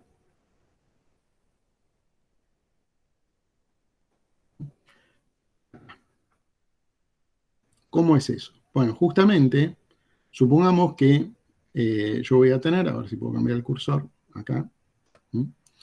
Yo el control lo voy a hacer desde la compuerta. El control lo voy a hacer desde la compuerta. Entonces tengo toda esta parte de acá, que es el material tipo semiconductor contaminado, donde tengo huecos, o sea, faltantes de electrones. Por eso es material tipo P. Y acá tengo material tipo N y acá tengo material tipo N. Ahora, ¿cuál es la idea? Que la corriente fluya de la D a la S. De la D a la S. O sea, tendría que saltar de acá a acá. Pero no lo voy a poder lograr porque tengo en el medio el material semiconductor tipo P. Entonces, poniendo un campo eléctrico, o sea, poniendo una diferencia potencial desde la compuerta, lo que logro es permitir permitir, con un campo eléctrico, permitir achicar o reducir el traspaso, o sea, el canal con el cual voy a poder permitir o no el paso de la corriente. De modo tal de que si el campo eléctrico es lo suficientemente grande, lo quise dibujar tocándose ahí, es lo suficientemente grande, se está tocando, digamos, el campo eléctrico de acá abajo con el campo eléctrico de acá arriba, lo que voy a lograr es que no puede haber circulación de corriente. Es como que ese campo eléctrico saturó y no permite el paso de la corriente. Y a medida que haga desaparecer el campo eléctrico, voy a permitir el paso de la corriente. Entonces, de alguna manera, lo que antes se controlaba con corriente, ahora lo controlo con tensión. Y donde antes necesitaba algunas milésimas o micronésimas de amperes para hacer circular la corriente, ahora no, necesito muchísimo menos porque lo controlo con un efecto que es el campo eléctrico. Entonces, de alguna manera, ahora la diferencia de potencial entre este punto y este punto, cuando tengo circulación de corriente, es prácticamente cero. Entonces, recuerdan que habíamos hecho la cuenta, donde dijimos, bueno, para ese ejemplo de los 36 watts con 0,3 volt de diferencia entre el colector y el emisor, teníamos 1 watt de disipación. Bueno, acá, al no haber prácticamente una diferencia de potencial entre el gate, entre el drain y el supply, al no haber prácticamente una diferencia de potencial, la corriente que esté circulando ahí por prácticamente cero va a hacer que la potencia sea cero. Entonces, generalmente, estos transistores es como que trabajan más fríos. Obviamente que todo eso va a depender también de la corriente que están manejando. Por eso, como en el caso de la fuente de switching que vos nombrás, de las fuentes de alimentación de las PC, tienen unos disipadores enormes. ¿Por qué? Porque las corrientes que se manejan son muchísimas. Entonces, muchísimo por algo muy pequeño no deja de ser algo importante. Entonces, por eso también es que utilizan disipadores. Sí, en la fuente creo que hay tres MOSFET, creo, ¿no? Ahora no me acuerdo. Sí. La parte, ¿no? Que está en la parte justamente donde controlan la apertura y cierre del transformador que hace el switching. Sí.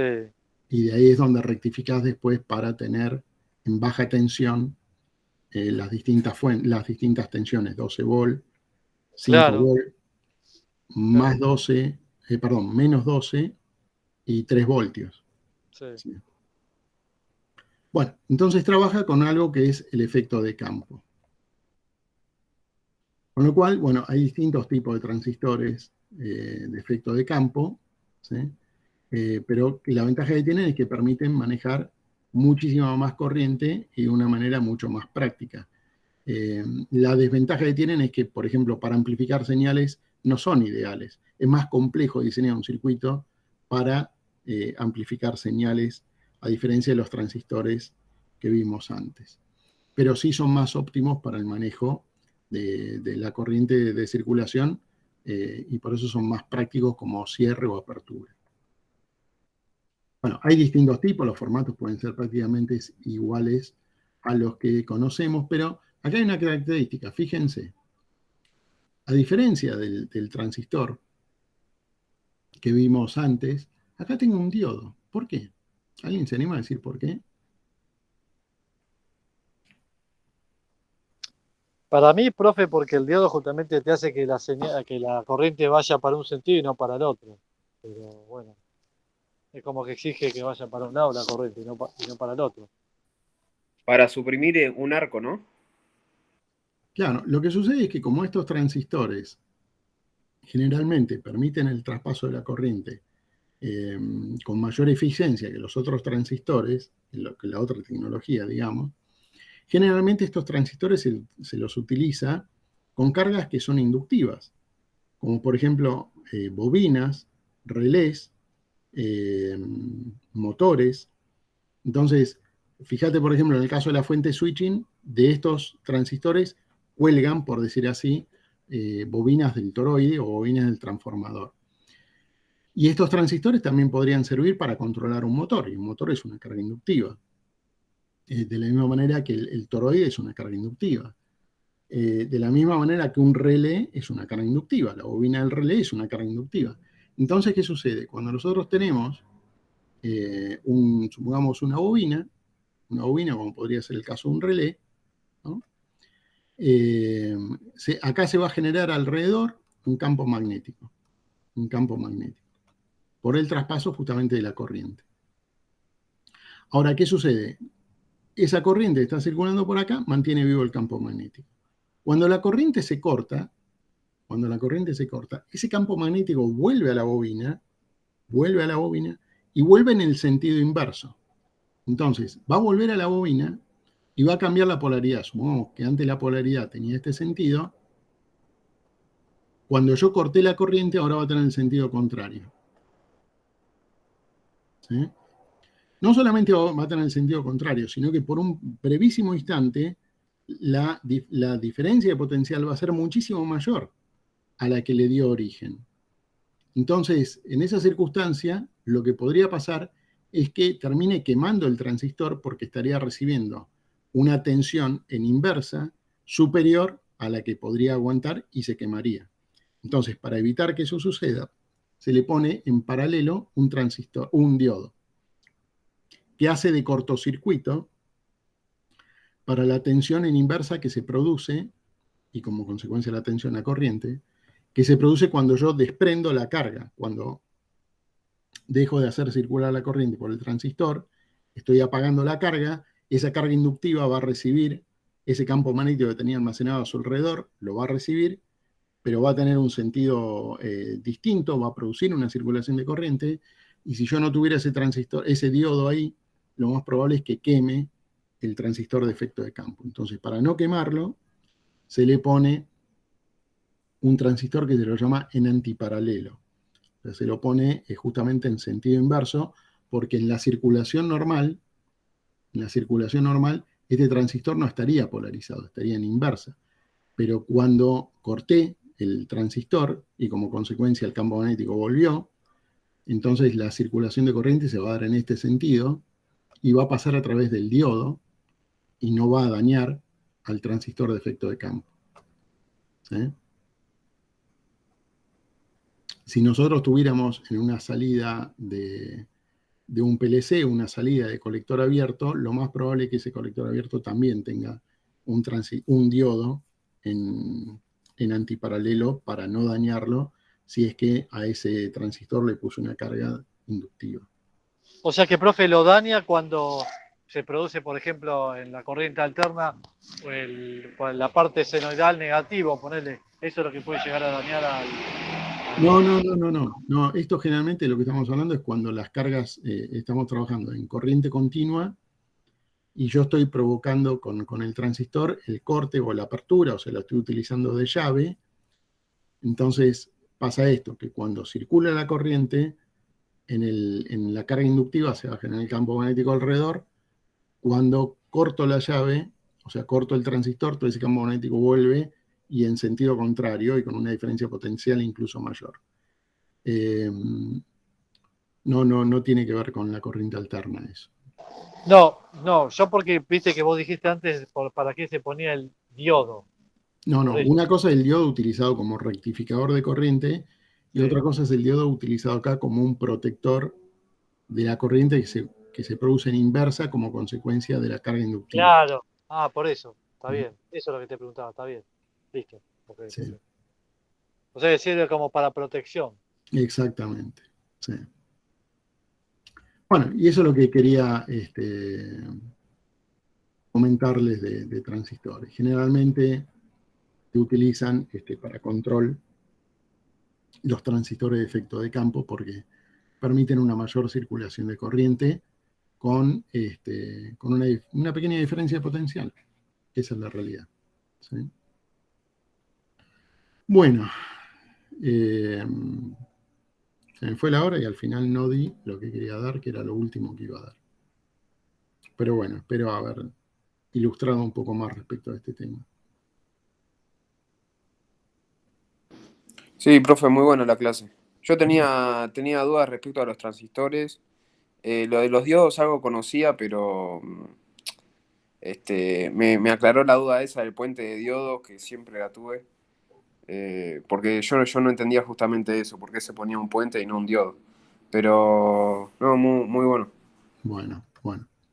Si fue útil, me alegro porque como me lo habían pedido en la clase pasada, dije, bueno, vamos a probar. Sí, profe, muy bueno. Yo esto lo había visto en tercer año, pero hay un montón de cosas que ni me acordaba yo. Así con las prácticas o algo, ¿hicieron alguna experiencia con algún relé, por ejemplo? No, tenemos... con el proyecto que estamos haciendo en Gema, el profesor puso un par de relés, pero porque hubo un problema con la maqueta, pero nosotros no tocamos nada. Digamos, así como programar algún relé y ver cómo salta la bobina, no hicimos nada. Ok, bueno. Profe, una consulta, ¿la clase que viene sería la última? Sí, porque ya no nos queda un solo tema para ver, que es lo de energías, generación de energía intermitente, que en realidad es energía fotovoltaica y energía eólica. Es nada más que, yo diría prácticamente a modo ilustrativo, porque no creo que lo vaya a tomar, pero sí es importante que al menos lo conozcan. Parte de lo que vimos hoy va a ser útil porque justamente la parte de generación de energía fotovoltaica se basa justamente en la captación de la energía que viene de los fotones, que es lo que es la energía proveniente del Sol en el espectro lumínico. Transformar justamente esa energía que está viniendo, excitando, por decirlo de alguna manera, materiales semiconductores de los cuales obtenemos la energía eléctrica. Y ahí es donde tenemos la construcción de lo que es la celda solar. Profe, ¿sabe si el año que viene seguimos teniendo un digamos, avance sobre lo que es el sistema de energía renovable? ¿Cómo? Perdóname. Sí, ¿sabe si el año que viene tenemos, digamos, alguna materia donde se continúe con lo que es el tema de paneles solares, molinos eólicos, donde se veamos un poco más de eso? No, te la debo porque no conozco a fondo todas las materias de tercer año. No lo sé, esa te la debo. Sí. Yo por lo que leí en el programa creo que no, porque nosotros tenemos 3 veces por semana práctica profesionalizante. Esa era la materia que no me salía. Práctica profesionalizante. Ahí Esa es la que no encima, me salía. ahí encima, creo que son 3 veces por semana. No sé ahora cómo va a ser el año que viene, con la pandemia y todo esto, pero bueno. Sí. ¿Este año los chicos de tercero estuvieron haciendo algo? ¿Sabe, profe? O no, tampoco ni idea. No, es que la realidad es que yo tengo varios institutos, entonces es como que no. Lamentablemente, al no estar allá, tampoco me entero de algunos pormenores, ¿viste? Esa es la realidad. Claro, no, capaz en alguna reunión de algunos profesores o algo se había hablado, por eso no, ni idea. No lo sé. No lo sé. Ahí te la debo.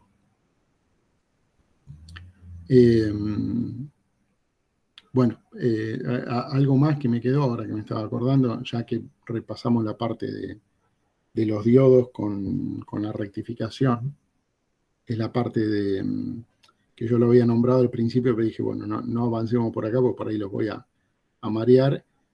Al final después la terminé embarrando porque dibujé mal y tuve que rectificarlo, ¿no? Pero digo, muchas veces tenemos transformadores que llaman de punto medio. A ver si tengo dónde dibujar acá. Transformadores de lo que llama con punto medio, ¿no? Entonces tenemos el transformador típico, transformador, acá tenemos los 220. Bueno, entonces yo digo 220, podría ser cualquier otra tensión, ¿no? Yo pues estamos hablando de transformadores comunes y corrientes que podemos conseguir en nuestro domicilio. Entonces el secundario tiene lo que se llama justamente un punto medio, que, bueno, a la mitad del bobinado, ¡pum!, tomamos una salida. Entonces supongamos que este transformador, no sé, sea de 12 voltios. Entonces, ¿qué quiere decir? Si yo mido entre los extremos, este extremo y este extremo, tendré una diferencia de potencial de 12 voltios. Como en este punto, que es el punto medio, las cantidades de vueltas que estuvieron rodeando el núcleo, la cantidad de vueltas que estuvieron rodeando el núcleo, es la mitad, bueno, entonces, lógicamente voy a tener 6 voltios de diferencia de potencial entre este punto y cualquiera de los dos extremos. Por eso, digamos, el transformador de punto medio, vamos a tener entre los extremos una determinada diferencia y en el punto medio la mitad de ese valor. Bueno, dicho esto, entonces, ¿qué se suele hacer? Se suele, supongamos, ponemos el punto medio, supongamos, a tierra o al valor 0 de una fuente, a tierra, y acá ponemos un diodo, y acá ponemos otro diodo.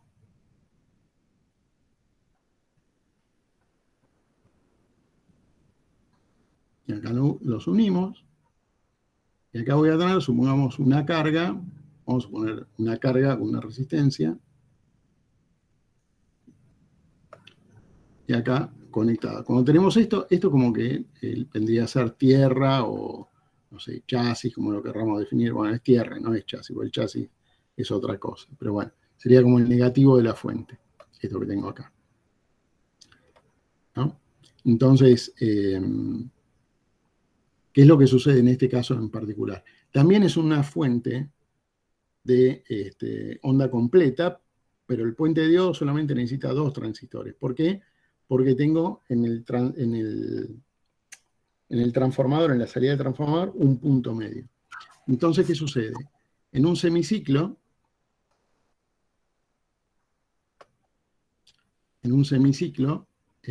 supongamos que esto es positivo, y esto va a ser negativo respecto de este ciclo. Bueno, la corriente va a estar viniendo por este transistor, por este diodo, y voy a tener, si fuera el semiciclo, perdón, voy a tener el primer paso rectificado. Y luego va a pasar lo inverso. En el instante siguiente, en el otro semiciclo, esperen que busco el cursor, acá, en el otro semiciclo, esto va a ser positivo. No, positivo, a ver, no, esto va a ser, lo dibujé mal. Esto va a ser positivo. Otra vez lo dibujé mal, o bien. Era positivo acá y negativo acá. Ahora va a ser positivo acá y negativo acá.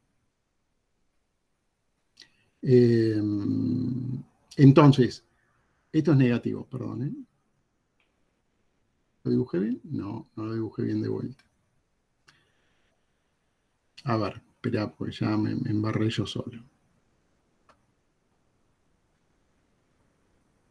Vamos de vuelta. Semiciclo positivo, la corriente está circulando por este punto. Semiciclo negativo, este punto va a ser positivo respecto al anterior. Ahora sí, ahora sí. Respecto al punto medio, eso es lo que quería decir. Este va a ser positivo respecto al punto medio y la corriente va a estar circulando por acá. Entonces voy a tener este otro ciclo. Y entonces, con el otro semiciclo va a pasar otra vez lo anterior y voy a tener el semiciclo que había pintado en verde acá y después otra vez el semiciclo en celeste y así. Es un transformador con punto medio y solamente con 2 diodos resuelvo lo que antes tenía que resolver con 4 si no tenía el punto medio. Eso es lo otro, en los rectificadores. Ah, ¿Sí? ok. Claro. Eso es cuando tiene un transformador punto medio.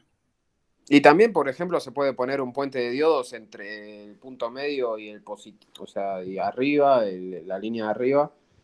Y después, por ejemplo, entre los 2 puntos del transformador, puedo sacar 12 volts también.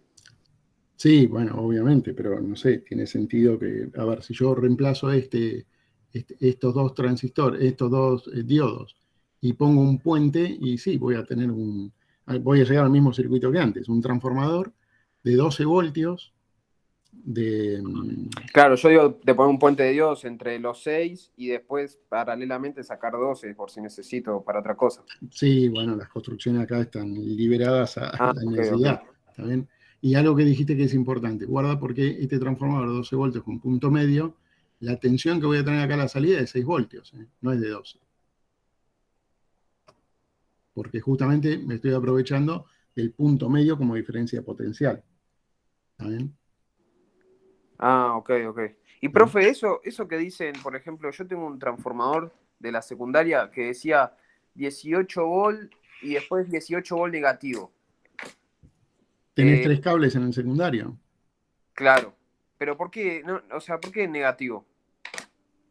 A ver, no sé cómo. ¿Tenés 3 cables en el secundario? Sí, creo que tenía 3 cables. Y bueno, lo más probable es que entonces tengas 36 voltios entre los 2 cables que no son el punto medio y 18 voltios respecto al punto medio con cualquiera de los otros 2. Ah, ok. ¿Mm? Ok. Bueno, sí, después lo voy a medir. De corriente alterna estamos hablando, ¿no? Sí. Sí.